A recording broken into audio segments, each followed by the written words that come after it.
ఒరేయ్ లల్లి సాటానా భారానా చారానా, నువ్వు చచ్చిపోయేవని నీ తమ్ముడు చెప్పంగానే ముద్దలైపోయినాయి అని చెప్పంగానే ఆమెను చూడు, ఆ లల్లి ఎట్లా ఏడుస్తుంది, ఆ కన్నీరు చూడరా, ఆ ఫేస్ ఎట్లా కందిపోయిందో చూడరా. అంత డీప్గా ఏడుస్తూ ఉంటే నీకు ఎంత మళ్ళీ ఎప్పుడైనా అరే లల్లి ఎట్లున్నామని అడిగివా? లేదు.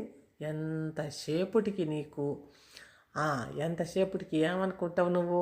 నేను బాగుంటే చాలు, నా తమ్ముడు బాగుంటే చాలు అనుకుంటావు.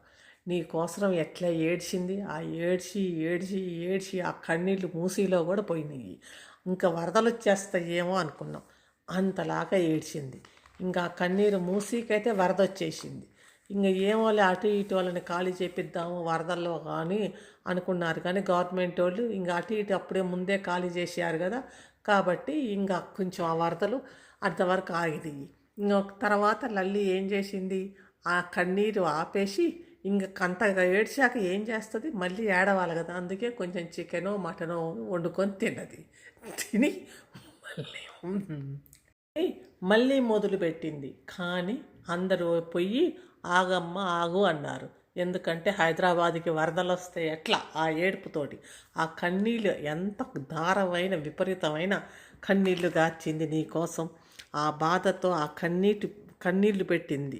ఆ కన్నీళ్ళకి వరద ఎటుపోయింది, మూసీ దగ్గరికి పోయి మూసీ పొంగి పొంగి పొర్లిపోయింది తెలుసా. ఇంక హైదరాబాద్కి వచ్చేసిద్ది వరద అనుకున్నాం, కానీ ఇంక మధ్యలో మళ్ళీ ఆపి కొద్దిగా పులిహోర తిని ఇంక సరేలే అనేసి, ఎందుకంటే ఇంకా ఏడవాలి కదా, ఎంత బాధ ఉంది గుండెల్లో లోతుగా ఎంత బాధతో ఉంది. అయ్యో ఆ బారానా ఆటానా చారానా గాడి ఎటు పోయిందా ఏమయ్యిందా అని.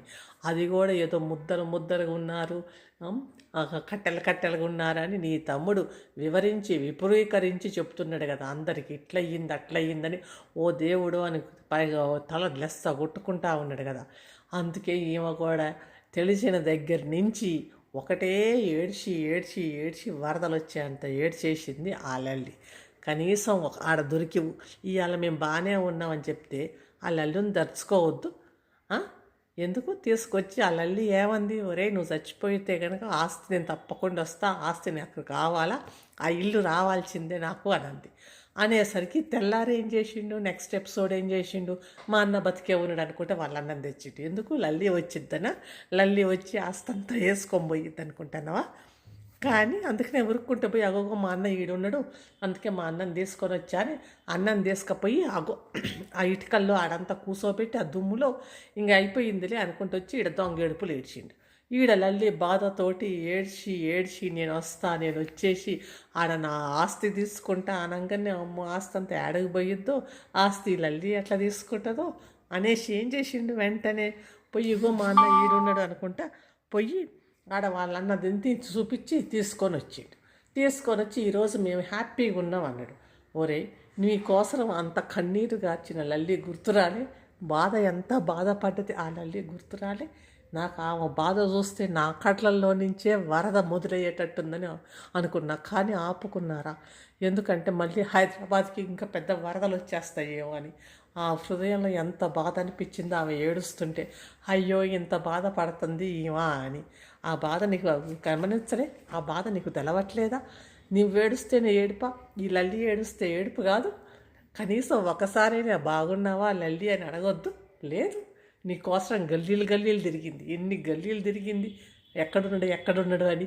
కానీ నువ్వు కనిపించలేకపోయేసరికి ఎంత గుండెలో ఎంత దాన్ని ఏమంటారు బాధ అనుభవించింది, క్షోద్రం అనుభవించింది. కానీ నీకు అంత కేరే లేదు. నువ్వు ఎంతసేపటికి నీ తమ్ముడు నువ్వు నీ ఆ ఇల్లు అనుకుంటూ చూసుకుంటున్నావు. నీ పోయిన పెండ్లాం కదా, అది ఎవరు అదే పోయిన ఆడపిల్లలంతా పెళ్లి క్యాన్సిల్ అయింది కదా, వాళ్ళ కోసం నేను పిచ్చోడిని అయిపోతా అండి. కానీ ఇక్కడ లల్లి పిచ్చిదాన్ని అయిపోతుంది. ఆమె గురించి ఆలోచించొద్దు. ఆలోచన లేదు ఏం లేదు లల్లి గురించి. ఎంతసేపటికి ఆడి ఇక్కడ అక్కడ అనుకుంటా. ఇప్పుడేమో ఏం చేసిండు, లల్లి వచ్చి నాకు ఇల్లు కావాలా, ఆ ఇల్లు నాది, ఆ ఇల్లు రావాలా అనగానే తీసుకొచ్చి వాళ్ళ అన్నను కూర్చోబెట్టిన. మా అన్న బతికే ఉన్నాడు అని. ఎందుకు లల్లి వచ్చి ఇల్లు తీసుకుంటుందని సిద్ధి లల్లి తీసుకుంటుంది వచ్చేసి అని. అందుకనే మా అన్న ఉన్నాడు బతికే ఉన్నాడు, దిగుదు ఈడున్నాడు అనుకుంటే చూపిస్తున్నావు. భలే వేషాలు వేస్తున్నావు కదా, అమ్మో వీళ్ళందరూ వచ్చి ఇల్లు తీసుకొని పోయిద్ది ఏమా, అందుకనే ఎందుకులే ఇదని తీసుకుపోయి ఆస్తి అంత తీసుకుపోయిద్ది వాడిది, అందుకనే ఓ వెంటనే నేను చూపించాలా లేకపోతే అని ఇంకా ఇప్పుడు చూపిస్తాను. నా ఇగోగో మా అన్న బాగానే ఉన్నాడు, ఇదిగోండి మేము హ్యాపీగా ఉన్నాం అనుకుంటా. మరి హ్యాపీగా ఉన్నప్పుడు ఆమె అంత ఏడ్చినప్పుడు ఆమెకి థ్యాంక్స్ అన్న చెప్పివా, అయ్యో నువ్వు ఎందుకు అంత బాధపడ్డావు వదినా అని అన్న చెప్పివా? ఏం లేదు, ఎంతసేపటికి కూర్చొని మేము ఇంకా పోతున్నాం, మేము ట్రిప్పుకు పోతున్నాం అంటున్నాం.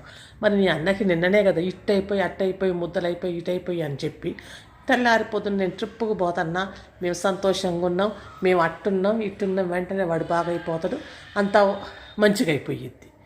బట్టేవాజ్ డ్రామా కథలు బట్టేవాజ్ కథలు చెప్పుకుంటే జనాలని ఫూల్ని చేస్తున్నావు. ఈ ఫూల్స్ ఏమో ఫూల్స్గానే ఉన్నారు.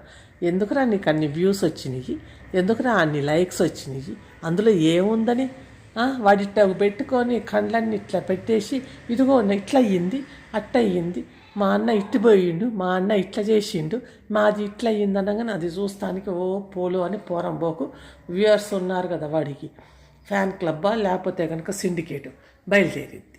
ఏంటది? బుద్ధి లేదు, అందరు పెద్దోళ్ళే కదా వ్యూస్ చూసేవాళ్ళు కూడా. వీళ్ళు కూడా వాడు ఏందో చేసి పడేస్తాడు, వాడి హీరో, వాడు సుందరాంగుడి ఫేస్గా మేము చూసి ఆనందిద్దాము అనుకుంటారు. ఎవడెన్ని బ్యాడ్ కామెంట్లు పెడితే ఏం చేయాలి, దులుపుకొని పోతాం. వాడు మీ సుందరాంగుడు దులుపుకొని పోట్లే, కామెంట్ బాక్స్ క్లోజ్ చేసుకొని దులుపుకొని నేను ఇట్నే పెడతా అనుకుంటా, పెట్టట్లే. గట్లనే ఉంటుంది. కాబట్టి వీడి మీద రోజుకు ఒక 10 వీడియోలు 10 వదిలేసినా కూడా ఫరక్ పడదు, మంచిగా వదిలేయచ్చు, చెప్పొచ్చు. వీడి మీద కామెడీ పీస్ చేసేసి వీడి అన్నదమ్ములని కామెడీ పీస్ చేస్తానికి ఎందుకు కామెడీ పీస్ చేయకూడదు, మంచి కామెడీ పీస్ చేసేసి వాళ్ళిద్దరు వేసే డ్రామాలు కథలు, చిన్నపిల్లల కథలు డ్రామాలు డ్రంకుటకాలు గిట్లా ఉంది వీళ్ళ కథ. ఇంకా మేము బయలుదేరుతున్నాం ఎక్కడికో అని అంటున్నారు. యాడికి బయలుదేరుతున్నారు, యాడికో ఊరేగుతానికని బయలుదేరుతున్నాం, లాంగ్ ట్రిప్పు ఆ ట్రిప్పు అంటున్నారు. కానీ చూద్దాం ఈ లాంగ్ ట్రిప్ కూడా ఎన్ని రోజులు ఎంతంత వేషాలు వేసుకుంటా ఎన్నెన్ని చేసుకుంటా. ఇల్లు అప్పుడే అయిపోయిందా 2 రోజుల్లో? ఇల్లు అయిపోయినట్టుగా చేశారు. మరి గృహప్రవేశం అట్లాంటివి ఏం లేవు. వెంటనే మా అన్నకు పిచ్చోడు అయిపోయింది, వాడు పిచ్చిలేసింది, వాడు పిచ్చోడు అన్నాడు. తర్వాత మేము లాంగ్ ట్రిప్ అంటాడు. అసలు దేనికి సింక్ కాదు, ఏది ఉండదు. మరి నీ ఇల్లు ఏమైందిరా? అది వేరే వాళ్ళ ఇల్లు అయితే మీరేమన్నా కొంచెం డ్రామా చేశారా ఆడ? ఎట్లా అదే నీ భార్యకు సీమంతం కాకుండా యువతకో సీమంతం అయితే నీ పెళ్ళానికి సీమంతం అయినట్టు మేము సీమంతంకి పోతున్నాం అన్నట్టు అదంతా డ్రామా చేశారు. ఆ ఇల్లు కూడా వాళ్ళది కాదు.